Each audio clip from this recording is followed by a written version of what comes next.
dying to know, do you believe in the saying, "Once an addict, always an addict"? I so wanna, I Sniper know, shot. right? I don't think because it's not a broad enough view, and I don't think it's a compassionate enough view of, what's really going on. I think the whole idea of trauma lends itself to a more compassionate view of what's going on with the addiction itself. Welcome to Herbalism Uncensored, the podcast where we dig deep into the world of herbalism and natural healing. I'm Alicia. And I'm Lila. We're two clinical herbalists who recognize the need for honest and authentic conversations about the state of natural healing today. As practitioners, we feel called to have uncensored discussions about why people aren't finding relief and what to do about it. If you're frustrated by lack of results, overwhelmed by conflicting advice online, or simply passionate about natural healing, you're in the right place. This podcast is our way of cutting through the noise, busting myths, and challenging marketing gimmicks, all while inspiring real, lasting results for professionals and individuals alike. We're gonna get real, calling out what works, what doesn't, and why.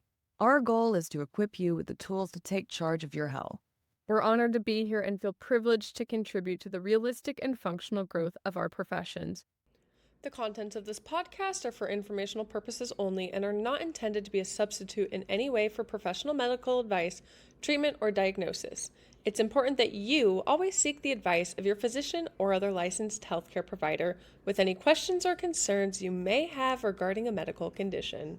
Welcome to this very special episode of Herbalism Uncensored, where we have our first ever honored guest. Today we are joined by Dr. Shah to talk about addiction from a completely new lens. And let's just say fear plays a very big role here. Dr. Shah is a neurologist and addictionologist with a deep understanding of the neuroscience behind addiction.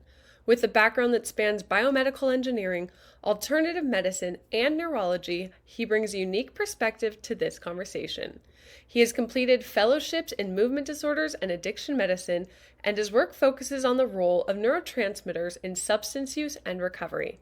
Beyond his clinical expertise, he also has personal experience with addiction, giving him an invaluable perspective on both the science and the lived reality of recovery. Welcome to another episode of Herbalism Uncensored. Today we are talking about addiction, and we have a very honored guest, Dr. Shah, joining us. Dr. Shah, I'd like to start by just saying thank you for being Well, here thank with you for us. having me. I really appreciate it. Yeah, of course. So, just to set the stage, can we get your definition of what addiction is? I think a lot of people misunderstand addiction and what's actually going on there, and we demonize a lot of substances that people are addicted to. So, can we get your take on Okay, so this? for me, an addiction has to meet at least two criteria. But one of them is that you are using a particular substance to get out of the way that you are feeling. And then the second criteria is that that particular thing has to make your life completely unmanageable in that it's resulted in consequences either in socially, economically, spiritually, however those consequences fit. Because you can be addicted to multiple things, and there are multiple things, substances, processes that tend to lead towards addiction. And a lot of that stuff is all driven by a dopamine drive. And so that's like probably on the biological side, it's a component to it also. But for the first two items is probably the best definition of what an addiction is. And what I'm hearing is it's not necessarily the substance. Like, we're not addicted to alcohol. We're not addicted to heroin. We're addicted. The addiction's coming from something else, not the substance Yeah. driving it, So right? in terms of what is it that precedes the addiction, for me, in a neurological sense, a lot of it has to do with the fear underneath that and the anxiety and the general disease or like a person that doesn't feel quite right in their skin. And so because of those particular factors, what's happening is that they're searching for something that's going to self-soothe them. But that item that starts to self-soothe them becomes problematic as it progresses along further and further and further. Some people are more susceptible to certain substances, some people are more susceptible to process addiction. It all depends upon what you've got in your environment and what's available to you. I have a question on that line because you say process addiction. So that means, does it not necessarily have to be a substance? Could it be a behavior or Yeah, activity? 100%, right? And so when we talk about sex addiction and pornography and things like that, those are all considered process addictions. Video gaming, internet, social media, those are all considered like process addictions in that you are continually getting this hit of dopamine every time you do it. And so what happens is that as you go along, it becomes that thing that you are chasing. And so you have to get more of an intensity to it and more of a dopamine release. And so you're doing it more often, more frequently, and things are shifting and changing with that. So it's not just like alcohol or pot or something along those lines. Could you speak a little bit more into how dopamine works? I think that would be really good just to have a blanket understanding of Okay, for our so listeners. for a lot of people think that dopamine is regarded as the reward neurotransmitters. In actuality, right, dopamine is more appropriately, it's a biological response to searching and seeking and finding an object that you're actually is going to help out for your particular survival. So, in this sense, right, when somebody is releasing dopamine, they're trying to find something that their body believes is a biological imperative to them surviving. And so, when we look for food, right, you don't get a dopamine release by actually getting the food or eating the food. You get a dopamine response by finding the food. So the searching and seeking of the dopamine is what releases the dopamine, not actually getting the item itself. So when we look at like opiates, right? It's the searching and seeking of that releases the dopamine, and then there's an opioid release when you actually take the substance.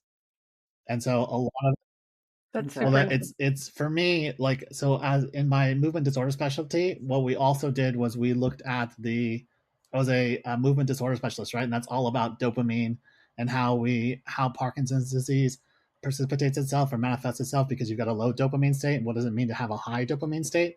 Some of the medications that we used for Parkinson's disease, their side effect, right, was increased sexuality, increased gambling, increase like drug seeking, right? And so all of those particular things, right, like led to increases in dopamine. So when you got a surge in dopamine, right, you're looking and seeking out those particular things. Is there? That's it. No, Yeah, I have, like, 1,000 places I wanna Like, go with it. Alicia, I'm gonna defer to you, though, because my mind's going, like, 100 places and yeah.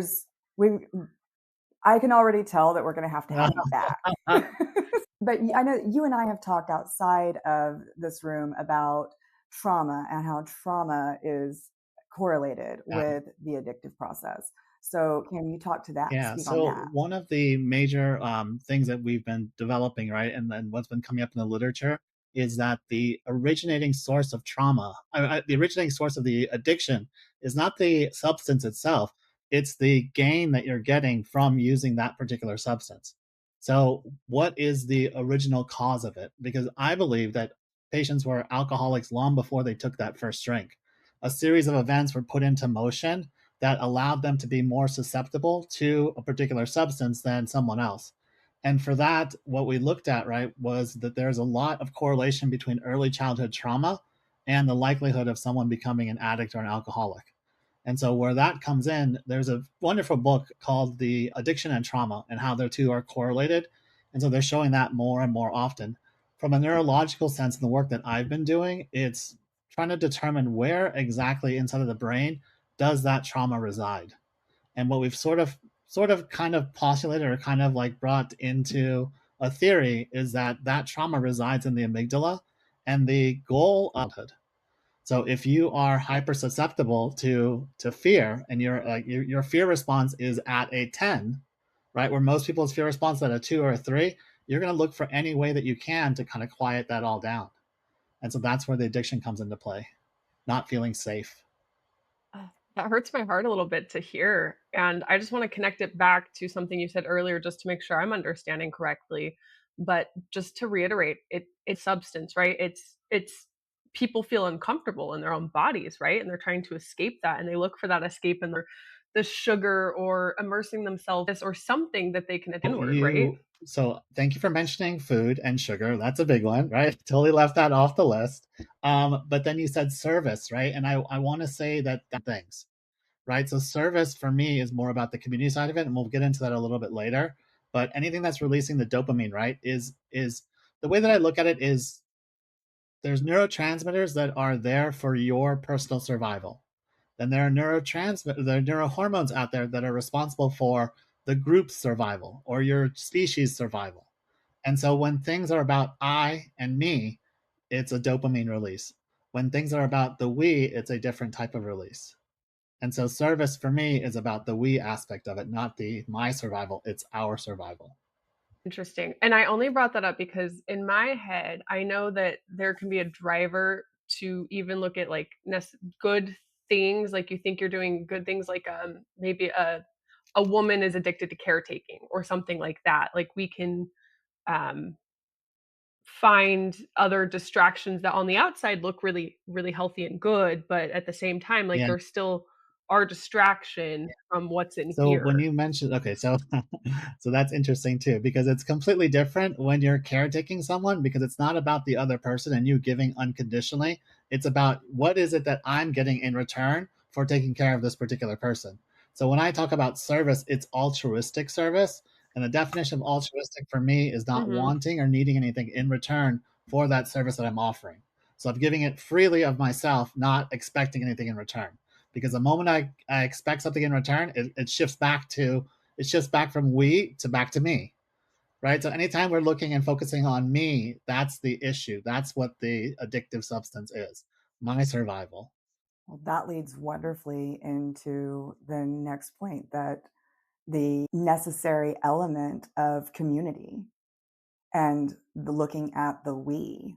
Just in order to recover from these being from addiction. Okay. So no, 100%. When we start talking about addiction and the long-term processes by which are really important, community falls like number one. When a patient comes into my clinic and they're like, Dr. Shah, I need for you to give me the medication that's going to help me stay sober, I tell you, you're in really big trouble, because I am not that powerful, right? And there's no way that I am going to make you be able to stay sober based upon any medication that I'm able to give you. Though the majority of the work doesn't fall onto me, the majority of the work falls onto the patient. And that's why this type of work is so rewarding for me, is because I can't fix anything, right? My job is to like kind of guide them towards helping themselves. That's such a humble approach to it. I really actually appreciate that because I think Alicia and I feel the same way about the work we do, right? Like we can help give you the tools, we can give you the recommendations, but at the end of the day, like we have to save Mhm. ourselves. And that sounds like quite a mission for people that are struggling with addiction. So, before you get to community, are there steps? Like, do you have to get rid of the substance that you are currently addicted to and do like the detox thing? Because in my head, when people are addicted to substances, we send them to rehab, right? We get them off the substance. And maybe you could speak in a little bit more to that. Is there a process behind it? Yeah, so the way that we look at it is there's a probably a three-step process in terms of how to go about sobering somebody up. And that first portion is the biological side of it, and that is where they come into detox, or there's some medical aspect of it, or medical component to it, where we're helping them physically come off of the substance. So for opiates and alcohol, those are the two that are the most common that we use. For alcohol, we're usually putting them underneath a GABA or like benzo or a phenobarbital taper to help them come off of the substance. And then for the opiates, we're using Suboxone to help them out on a really short course. But once the biological side is done, right, that's the easy part. The biological portion of it is probably takes about 3 days, and I do that over and over and over again. The really difficult part is the next two steps. So the first step in that is actually teaching them how to fear and quieting down their fear. For the most part, it's building community, finding safe spaces for yourself, finding areas in which you can feel as though you've got a sense of safety. And then the last portion of that, right, is repetition, repetition, repetition, right? It's building the new prefrontal pathways that bind into the amygdala and the fear center, that are basically saying, okay, you're safe, you're safe, you're safe. And the more times you do that, the more repetitions you go through that, the easier it is for you get out of a state of fight or flight and into a state of like parasympathetic tone. That's why it's so funny when, to me, newcomers into addiction and newcomers into recovery, they are 6 months in and they're like, I got this, right? No big deal. I'm totally fine with all of that. And in reality, they may be in a much better place than they were before, but they haven't done the time and the effort into building those prefrontal pathways. And that takes just the repetition, repetition, repetition. And so it's the practice that's the most important part. I love that. I love the way you just put that. One of the things that I talk about a lot is the only way we get good at things is by practicing them. I'm not good at something, but if I do it 1,000 times, then I get better at it. And I do it 100,000 times and I become an expert at it. And you do see that a lot. As someone who moves in recovery circles and has a history of drug addiction and alcoholism, that let me just give you my understanding of it, and you can tell me if I'm on the right track, Doc. The amygdala, as I understand it, that's the lizard brain. Like, all it knows is survival. I'm hungry, I'm horny, I gotta pee. I need this food, so I'm gonna fight you for this food. I'm afraid of you. I'm either gonna freeze and hope that you don't see me and that you'll not notice me, or I'm gonna run away from you.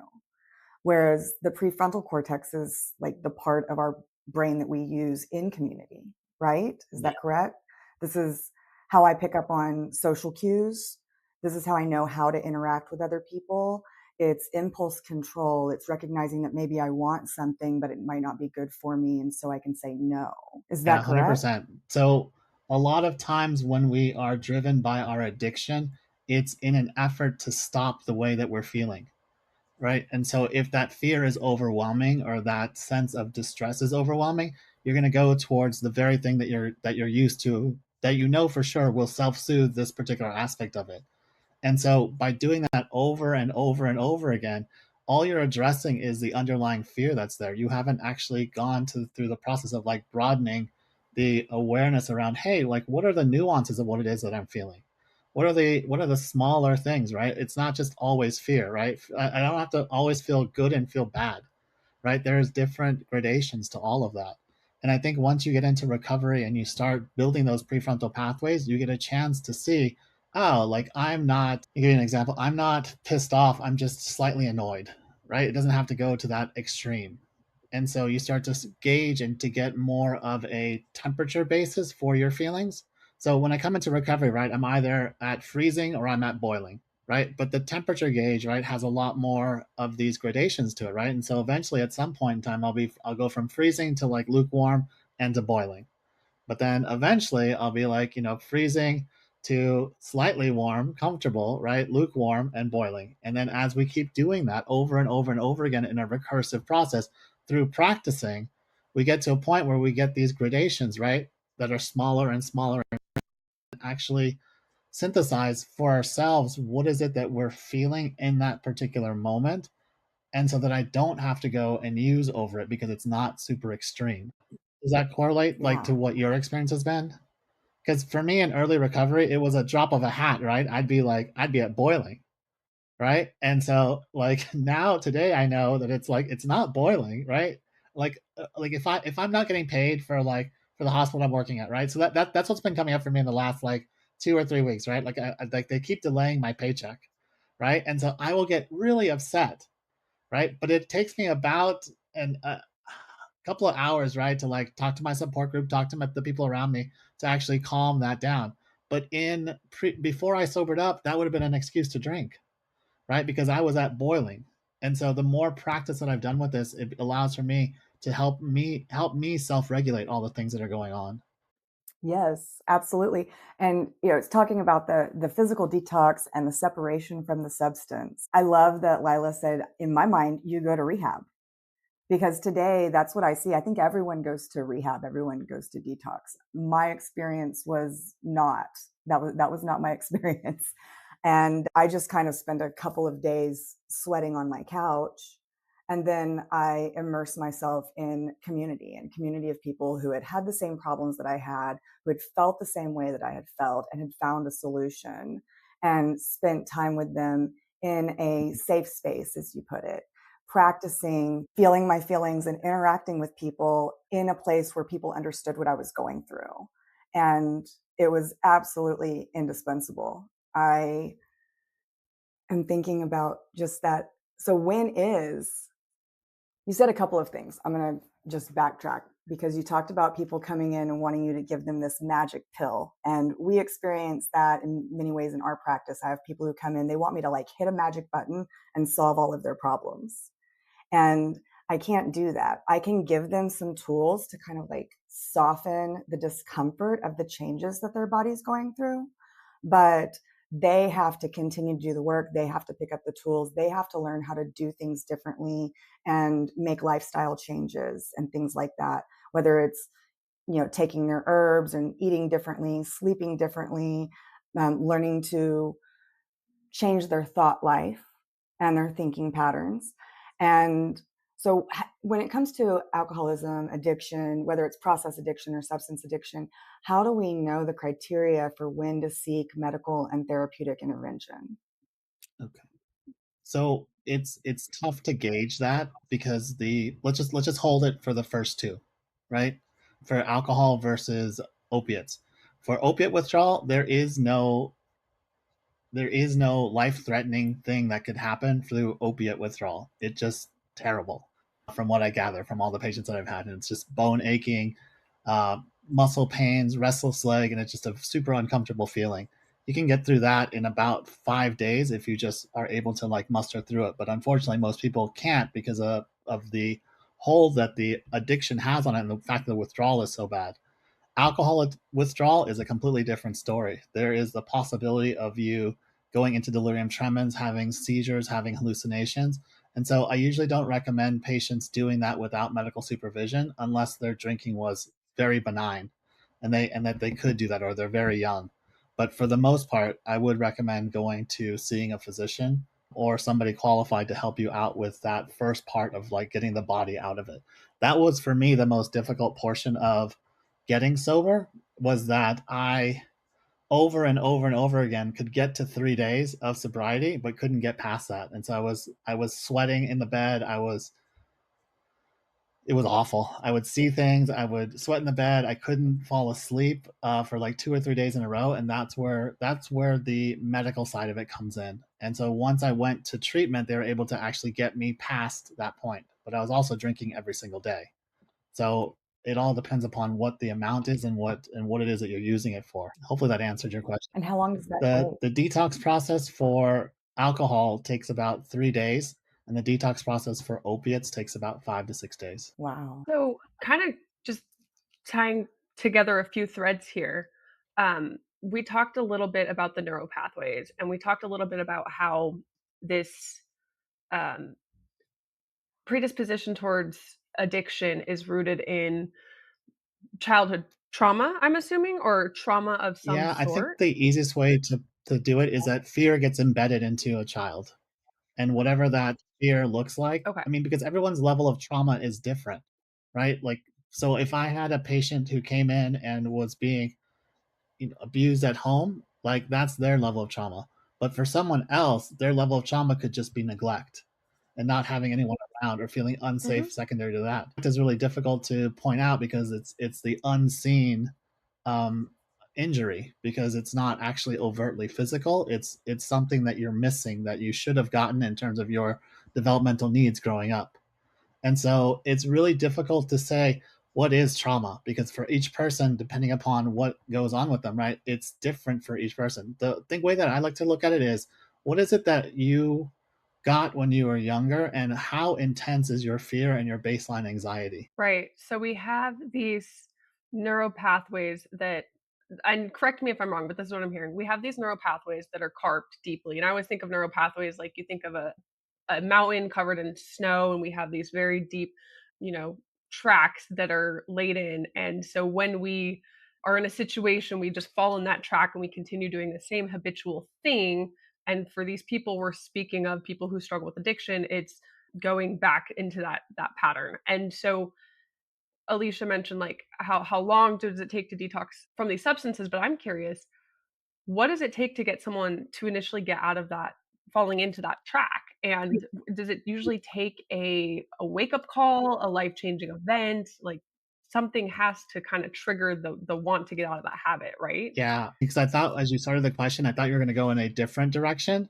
And what happened was So did the I. first direction that I thought that you're so the first direction that I thought you were going is what happens when somebody is sober and you don't want them going down those pathways, right? So they've got maybe a month of sobriety and they're still early in sobriety, but they've got these deep pathways that are formed and these deep ruts that are in there. The precipitating event that puts them into that pathway is something activates their fear.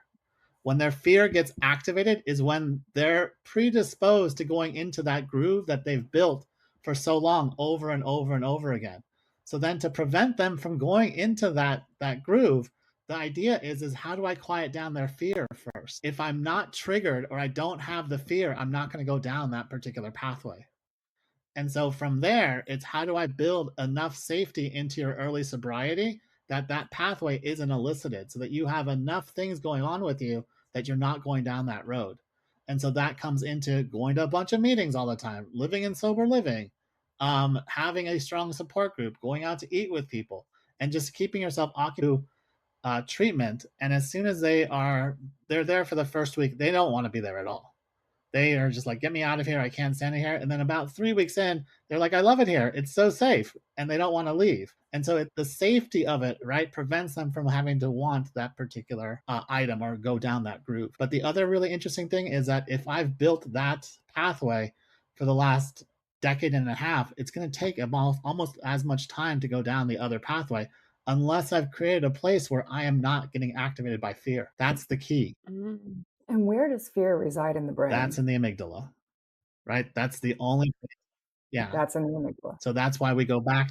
That's why that's the originating spot of the entire disease. The entire disease of alcoholism and the belief that you were an addict long before you took that first drink is that your amygdala was hyper-reactive to fear in your childhood. And that hyper-reactivity to fear in your childhood, once you found a substance that quieted that down, you were going to go back to that substance over and over and over again because the fear was so overwhelming.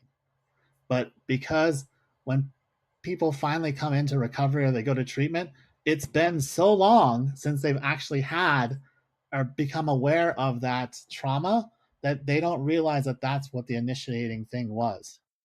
But what's happening today more and more is that young people are coming into recovery.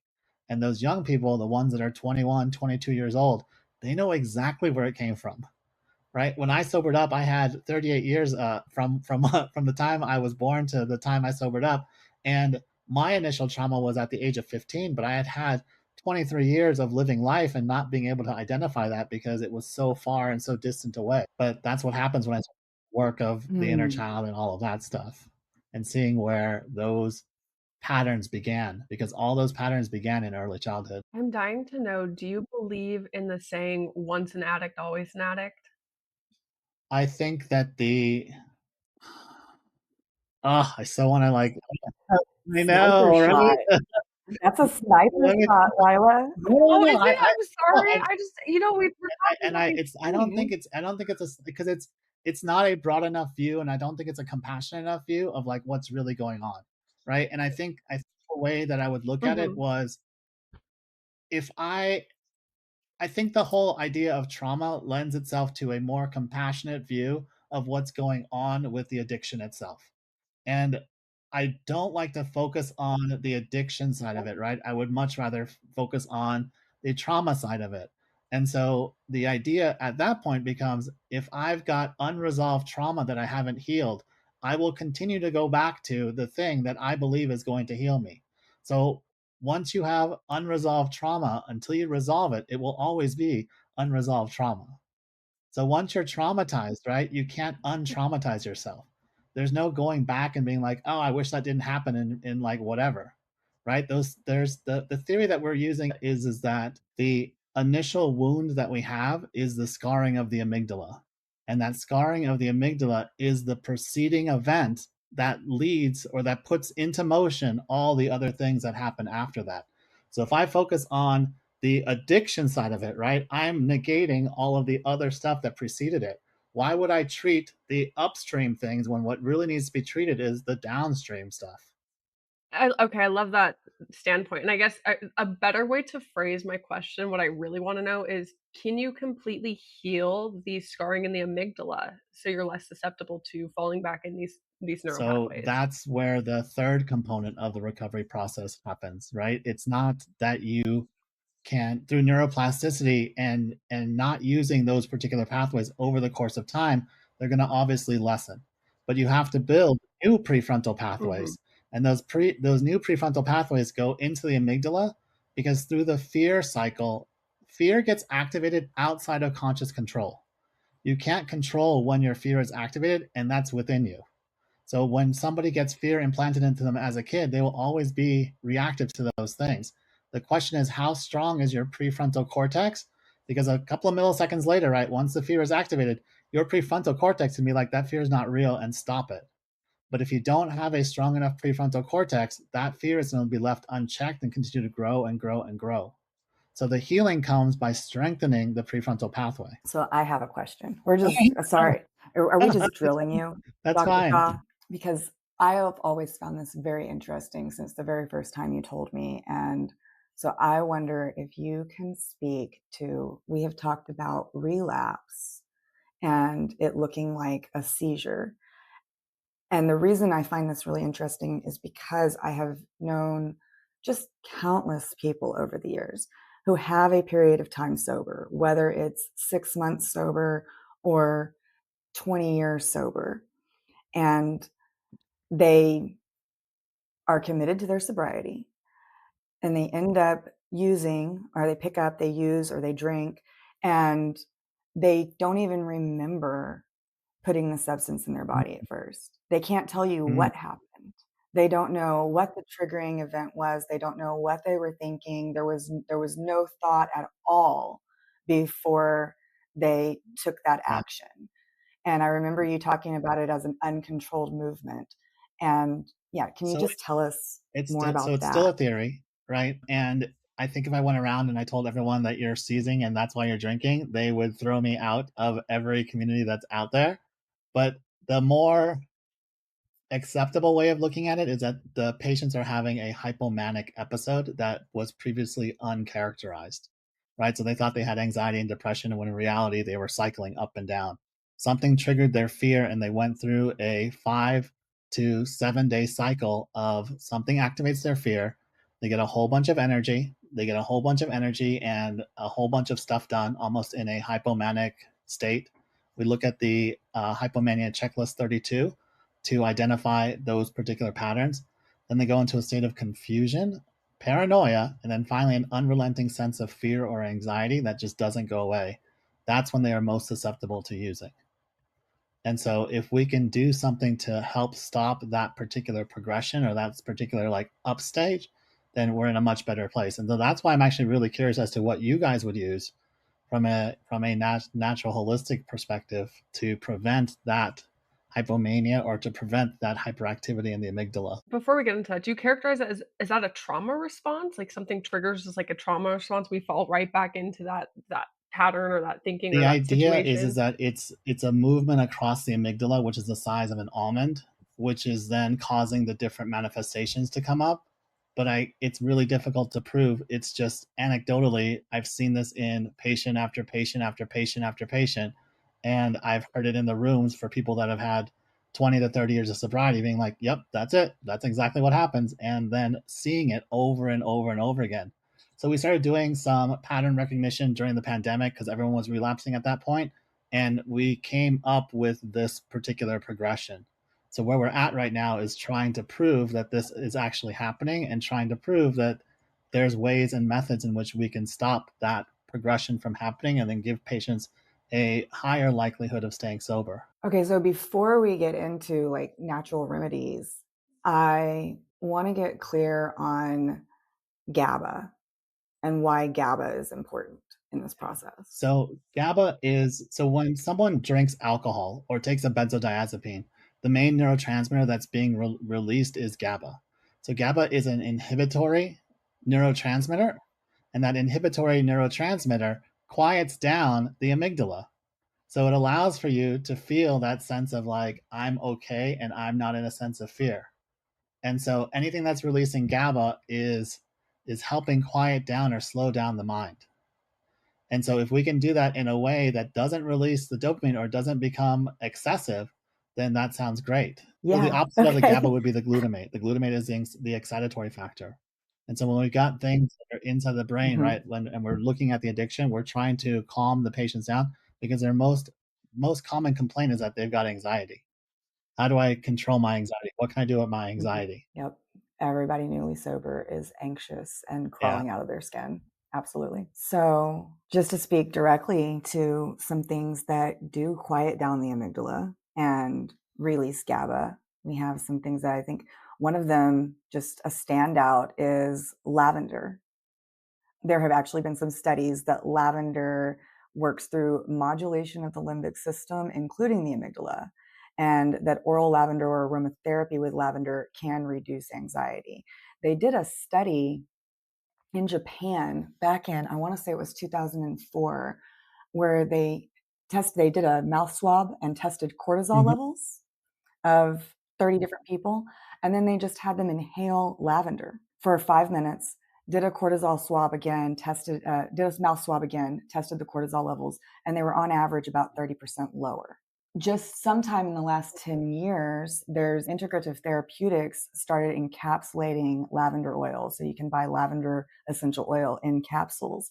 And I remember speaking to KP Khalsa, our mentor at that time, and he said that he was helping people get off of benzos just left and right, that it was absolutely amazing that they were cross tapering off of Xanax and onto lavender oil capsules instead. That's pretty.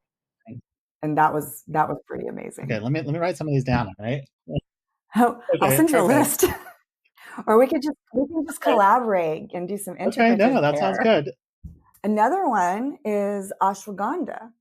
And so we keep talking about, we're going to have a drinking game where every time we say ashwagandha, we've got to take a shot of turmeric juice or something, because ashwagandha is such a standout and comes up over and over again. We talked about it in our last episode. It's an adaptogenic herb known to reduce stress and anxiety. It modulates hypothalamic pituitary adrenal axis by decreasing cortisol levels, dampening amygdala hyperactivity. And there have been multiple good science. It's hard to find good science, like double-blind, controlled placebo studies on herbs, but there have been good studies on ashwagandha and its effects on So reducing that fear and was really anxiety. interesting what you just said about reducing cortisol levels, reducing fight or flight response, helping to quiet all of that down. So it's a twofold process when we talk about quieting down the amygdala and building prefrontal pathways. Well, it turns out you can't build prefrontal pathways until the amygdala is quieted down. Because if you're in a state of fight or flight, you're going to go down whatever the pathway is at its most common. The only way that you learn new things is to be in a safe environment. Or that's the most important way to learn new things. And so the safer your environment and the quieter your amygdala is, the more receptive you are to hearing new ideas, the more receptive you are to changing and being able to change the old behavioral patterns. So if you've got lavender, right, that's allowing for you to calm down, then your capacity to learn, your capacity to actually synthesize new thoughts and new ideas and build those new prefrontal pathways is going to be elevated. So, Alicia, translating this into our very simple terms, we're looking for nerving things here. We're looking for things that completely just calm the nervous system. And it's actually really crazy to me because I just remember this being a real revelation for my own anxiety, like knowing that there are things that lavender and ashwagandha that exist that literally like just like take the edge off, and they really do calm down your whole system. And it's so interesting to me for some reason that plants can do this and they can actually put this cushioning between you and the sharp corners of life, so you don't have that response.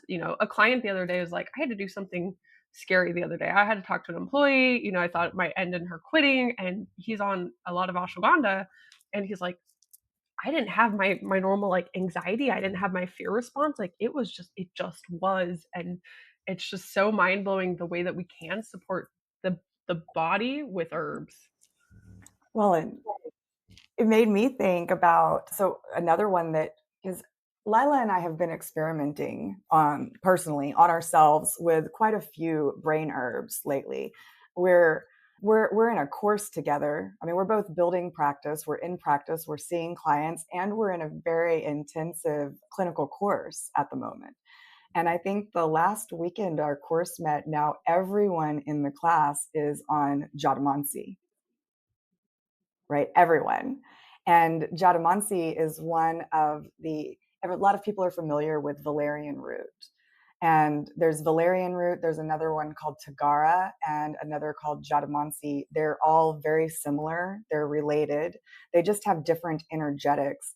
And Jatamansi tends to not have the capacity to dull the mind. It brings clarity. And they all work on, they haven't done the science on Jatamansi and Tagara, but they're so closely related to valerian. And valerian, there have been studies that it interacts with GABA receptors to promote relaxation.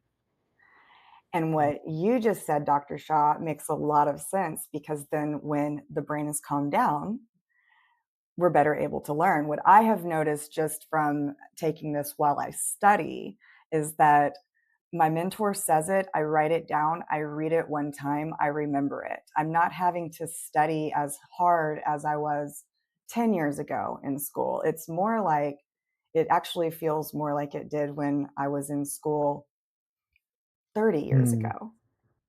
My brain is working better because it's less excited and things are calmer, and I'm able to assimilate and absorb information better. Maybe it's the GABA. I would say yes to that, but there also becomes a limit to it, right? Because if I've got too much GABA in my system, then I'm drunk, I'm not learning at all, Yeah. right? And so the thing that I love about like the herbal side of it is that there is a limiting capacity, right? In terms of it's not gonna if you take two of them, right? You're not gonna get twice the effect if you take four of them or eight of them, right? It's isn't it like I don't know how the dose response is, but it leads to less dependency. The problem with the benzos and all of those things, or the Adderall, whatever, is that eventually, because it's such a strong dopamine release, that it causes it to go down in effectiveness as time goes on. Yeah, one of the other big differences with the way that plants work is, I mean, you're dealing with a single constituent that comes into the body and does a very specific thing. It almost bullies the body into an action.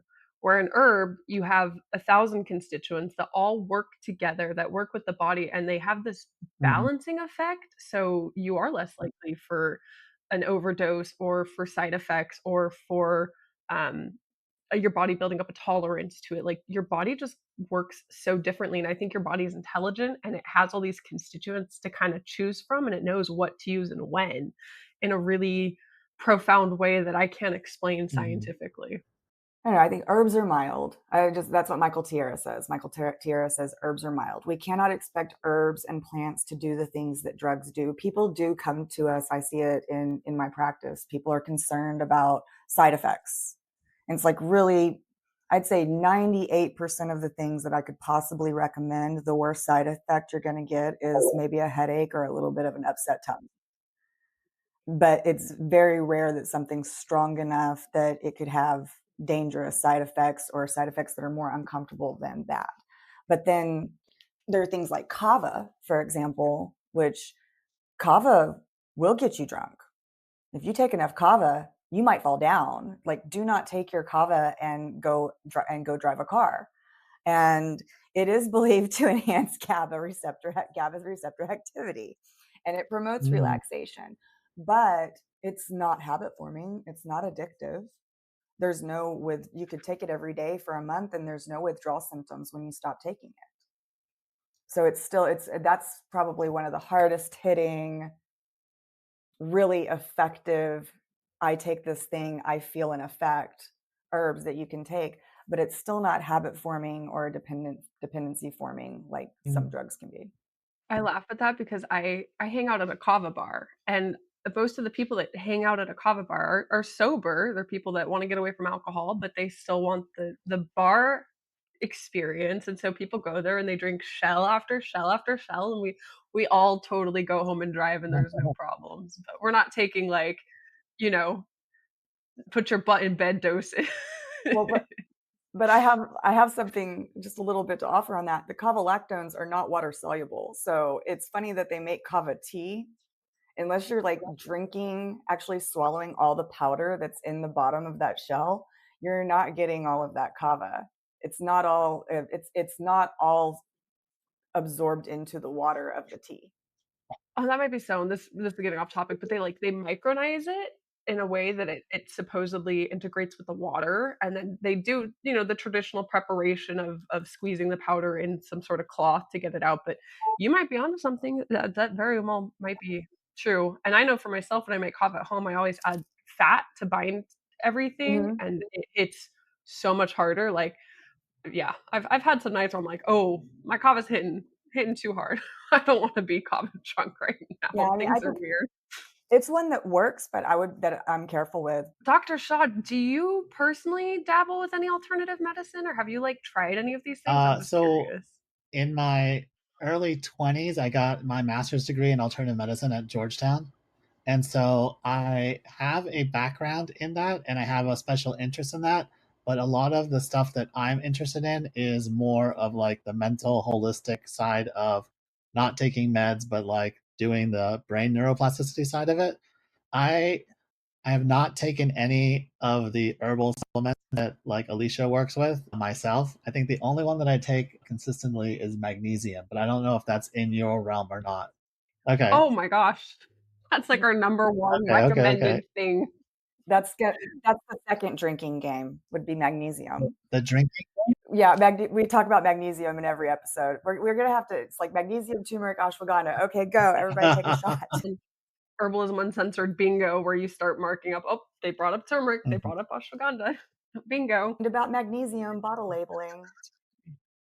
Yeah. Well, we might have to get you on some things just to try, because it might be I think interesting it with would your be interesting. background to hear and yeah. But the other thing I want to bring up as we keep talking about neuroplasticity is I'm curious how you help people build neuroplasticity, and then also, there's things that we do to help people build neuroplasticity. So I was kind of curious where the two realms may intersect, and what you're doing and working with, and what So, we're doing and working so with. myself as a prescriber and a provider, right? I don't play the let's change your med again game. Let's change your med again game. Let's oh that didn't work. Let's try this. Oh that didn't work. Let's try this. Like once I've got you on a regimen that I believe is quieting down the amygdala and I'm targeting that, I leave you on that regimen and then I say, oh great. Like have you gone to any meetings? Have you called your sponsor? Have you done the work? What do you guys use? Beet juice. No. No. Um, I mean, that does help build neuroplasticity, but I mean, for myself personally, I've done a lot with psychedelics, and I think that has helped kind of repave some of those neural pathways. But we have a list of herbs like bacopa and gotocola and all Alicia expand that help rebuild neural pathways. And I know for myself, as I take and dabble with these herbs, they help improve my mood. They help improve my responses to things. They help improve the fear I feel or used to feel at night. And they just rewire my thought patterns and my ability to react within situations in a really profound way. I mean, there's things that have helped me overcome my fear of public speaking. We take Vacha or Calamus root when we're doing something scary, and it helps us navigate that with ease in this just profound way. But no, you have me looking at my own experience, Dr. Shaw, from a different light, looking at these three stages of recovery, right? That first we separate ourselves from the substance, and then it's quiet down the amygdala, get out of the fear response, and then do things to build new neuropathways and focus on neuroplasticity. And I'm looking back at my experience in early sobriety because I guess I don't know if this has come up on the podcast before that I have 10 years sober and I'm a different person with a different thought life and a different personality than I had 10 years ago. And there were two things that I did quite a bit in my first year of sobriety that probably helped to build neural pathways and quiet the amygdala. Aside from that, of course, there was a lot of community, there was a lot of prayer, there was a lot of meditation. I built a support group. I focused on picking up the phone and calling and talking to safe people when I was upset or angry. That was my go-to emotion. I had one emotion 10 years ago. It was anger. That was it.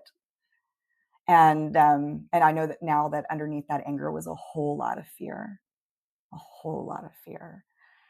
And I also started taking ashwagandha daily around that time. And I was taking large doses of ashwagandha. I think I was taking like 2 to 4 tablespoons of ashwagandha powder. It's like 30 grams, which just probably sounds crazy to a lot of people listening, but I'll say that in the Vedas, the recommended dose of ashwagandha translates to 43 grams. And that's what we've been doing for 5,000 years. Now we've gotten into some kind of a rut where you go to the health food store and they tell you to take a gram a day, and people wonder why it doesn't work. But I did a lot of ashwagandha and I did a lot of Kundalini yoga. I went to the ashram and did Kundalini yoga almost every day. There was a lot of chanting, a lot of breathing, a lot of visualization. And I think, correct me if I'm wrong, I believe that is a way to support neuroplasticity. They've done some really amazing studies on Kirtan Kriya, which is it's a Kundalini yoga meditation kriya where you chant, and while you chant, you visualize light coming in through the top of your head and making an L shape coming out through your third eye where your pineal gland is. And you move the mantra sa ta na ma, sa ta na ma. And they've done some really awesome studies. We can put a link when we post we can put a link to a few things actually if we want to when we post this, with people who have Alzheimer's. And they found that it helps people who have Alzheimer's and people who have encountered transference as caretakers of dementia and Alzheimer's patients. I think that I got to really exercise my brain and build some new neural pathways doing those kinds of things. I also remember watching people in early sobriety. It seems like, learning to play a new instrument, isn't that a way to build new neural pathways? Or learning a new language. If you can quiet the amygdala enough to learn a new skill like that, would that help to build the new pathways? The problem is that you still have to quiet down the amygdala. So by learning a new language, right? You're putting the cart before the horse. So the first thing that has to happen is you have to build the safe spaces. And once you've built the safe spaces, then by all means start doing other things that are repetition, repetition, repetition, right? But that first aspect of it has to be the building of safety. And that's what I tell my patients over and over and over again. That's why I can't help keep you. If you're counting on me to keep you sober, you're in big trouble, because that I can't do that. I can't have you have the feeling of safety all the time, right? There's nothing that I can do that's going to help that. Is that where part of like the importance of the community comes in? Is getting that safety from building meaningful and trusting. And so we haven't even so I was going to wait until the latter parts of the episode to mention the oxytocin. So the oxytocin is what actually gets released when you're in community. And so that stabilizes the amygdala better than any drug that I could possibly give you, because it's got a much longer half-life and it starts to stack in the system. For men, oxytocin is released in 3 ways. It is through feeling safe in a bonded community that you're in. 2, it's altruistically helping someone without wanting or needing anything in return. And 3, sex. But that sex has to be in the context of a healthy, committed relationship, because if it's not, you're releasing dopamine. For women, they have an additional 2, which is childbirth and breastfeeding. And so those releases of oxytocin, right, help stabilize the amygdala and stop and prevent it from being as hyperreactive. You can get oxytocin from other sources as well, like a pet or a dog, which are great. And having those other avenues are awesome. But in terms of the addiction side of it, it's building those communities, which is the most important thing. You said something super interesting, and there's a distinction between sex, and it can be used for kind of good or bad in the situation. And that's such an interesting thing to think about, how in one context it produces oxytocin and it keeps you safe and it keeps you in that right state. In the other context, it can feed your addiction. Yeah, that's when sex becomes addictive, is when you're doing it for a dopamine release, and then you need more variety, like more intensity, and all those things start increasing and increasing and increasing. So that's where the addiction finds its roots. Whereas if you're in a healthy, committed relationship and you're getting the oxytocin from the person, that feels just as amazing and lasts even longer and quiets down the fear even better.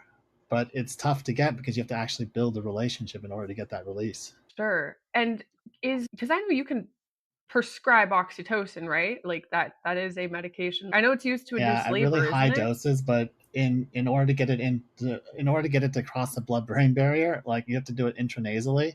And what they found is that when they give patients this particular drug, they go into psychosis. So they haven't used it for this particular thing. But I also think that the reason they go into psychosis is because they are feeling safe but not having the behavioral patterns around that. So there's a disconnect between the two.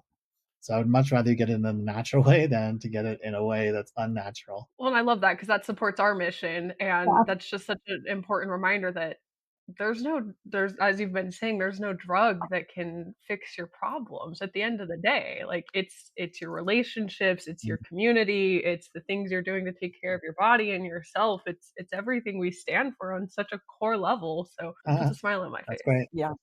Yeah, no magic button. But I love that, you talk about the oxytocin release from the meaningful relationship, talking about sex, that, it's dopamine unless there's a meaningful relationship, but you have to build that and you have to know how to build that. And I come back to this quite often just generally in my life and in conversations with my peers, that I didn't know how to have a relationship with anyone until after I got sober.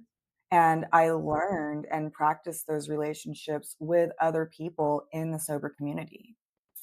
And they were safe because when I misstepped, like when my prefrontal cortex is misfiring, could I say, and like I'm not picking up on social cues, or I gosh, I remember I was probably like 5 years ago that I figured out that people were trying to get off the phone with me and dropping all kinds of hints that I was not picking up. And I would just keep talking. And I still do that sometimes, but when Lila and I talk on the phone, she's like, yeah, you still do that. But I mean, it was really bad. And people gave me grace. Or I was in a discussion with somebody recently and they said, what did they say to me? They say, well, I know that you don't like it when I give you unsolicited advice. And I was like, honey, no one likes that. I'm just the only person who loves you enough to tell you that. Like when you stop doing that, you're going to get further in life. It's going to benefit you. And so it was just practicing those things and learning those skills in a community of people who had been where I was so important, because then I could take those skills that I learned in the safe place and go out into some places that are more scary, where people maybe haven't had the same experiences and had to learn those things as an adult. Does that make sense? Absolutely. That's the core of it. And so that's the core of building the prefrontal pathways. You have to have a playground to practice in. And if you don't have that playground to practice in that's safe, you're not going to be able to build those particular skills. A safe What a great way. playground. I like that. Yeah. Yeah, what a great way to look at. So what about the spiritual component? I think for me, at the end of the day, this is the spiritual journey, right? At the core of all of this is how do we outgrow fear? What is that pathway? And so we're born into this world as children that are, these blank slates that don't have any fear within us. And then we start getting embedded with fear. And then we start building these coping mechanisms to deal with the fear that we're in. And as we go through life, as we deal with our pain and deal with our struggles, right, we learn that we're not in charge of all of this stuff. We learn that we're not in control of all this stuff. And if you're lucky, you get to start letting those things go. Because I think at the end of the day, right, the spiritual journey is about how do I reduce the fear that I'm in? How do I get out of the fear that I'm in? How do I rely on the universe to help me out with that instead of myself? And so it all weaves together really, really beautifully. I think the reason I like the addiction the most is that it is you can see how it manifests itself in like all three like forms, right? In the mind, body, and the spirit. And like if spiritual principles are true in one plane, right, they have to be true in all the other planes as well, which is really interesting for me to look at in terms of how does the biology match the spiritual side of it? How does the mind match the spiritual side of it? Because they all have to be in alignment. Principles are principles. They exist on all planes. That's amazing. Dr. Shaw, it's been such a gift having you here. And as we are winding down, I have two last questions for you. One, could you just give us an overall recap and summary of your mission? Because I think it's such important work that you're doing. And I just want to magnify your purpose and your message and what you're doing here. And then I'll ask you my second part question. I think my life's work is going to be revolving around changing the way that we look at addiction and giving a more compassionate view to it than just saying they're alcoholics or they're opiate addicts, right? And to really take a look at what happened before all of this, and then to give a new framework for helping more addicts obtain recovery. Because I think that the methodology that we're using today isn't correct, and that there's a better framework for it. And that framework is not built on neurotransmitters being off. That framework is built on there's a dysfunction in your fear response. How do I treat that most effectively? That's so beautiful. What did you say? Dysfunction in fear Yeah, patterns? your fear response. That's so beautiful, because I can feel that you're living in purpose right now. Like I can feel it as we're sitting here talking, and this is the first time I've met you, and my heart is just smiling. The other thing I wanted to end on is, if you have one thing you just want to magnify for the world, one takeaway, one message for those dealing with addiction and struggling with these things that we're talking about, what would that be? That you can't do it by yourself, and that you need to have help. And the help is like the most important aspect of it. Yeah. But knowing yourself well enough to go ahead and ask for help. Because that's the toughest thing, right? So for me, it's it's a 3-step process, right? Alicia's gonna laugh at this, right? Step 1 is I need help, right? Step 2 is where can I get the help that's being offered, right? And the most difficult one is step 3. Am I willing to accept the help that's being offered? And so most people can get to 1 and 2, but they fall short on 3, right? And so you can't do this by yourself, and you need help. There's so much more I could say and ask on that. I'm gonna refrain, but I just, it ties back to the fact that these things are rooted in childhood trauma, and we didn't get the help we probably needed and sought when we were children. So it's really hard to come back and do that now as adults. Thank you so much for coming. This has really been special, because you and I have talked about some of these things outside of the podcast room, outside of the recording room.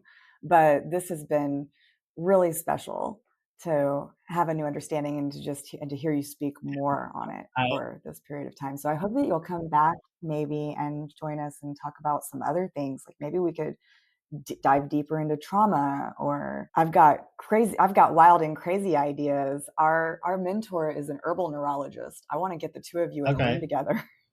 Yeah, I mean, it's been a while since I practiced neurology, so it's been almost a decade, right? So my main thing is addiction now, but like the lens that I have on it is through the lens of a neurologist, which is why I can see the things that I'm seeing today, or why I interpret certain patterns differently than someone else would. Because I'm not trained as a psychiatrist. I'm not trained as a family medicine doctor. Well, I think you've got a really good lens on it. Everything you're saying rings true to me. Awesome. Thank you so much for coming. This has been awesome. I'll check in with you later on, Alicia. Lila, it was nice meeting you. Nice to meet you as well, and thank you very much. If you're interested in Alicia and Lila's offerings, coaching programs, or other exciting events, please check out our websites, thelivingwellnesslounge.com and holisticallycorrect.com.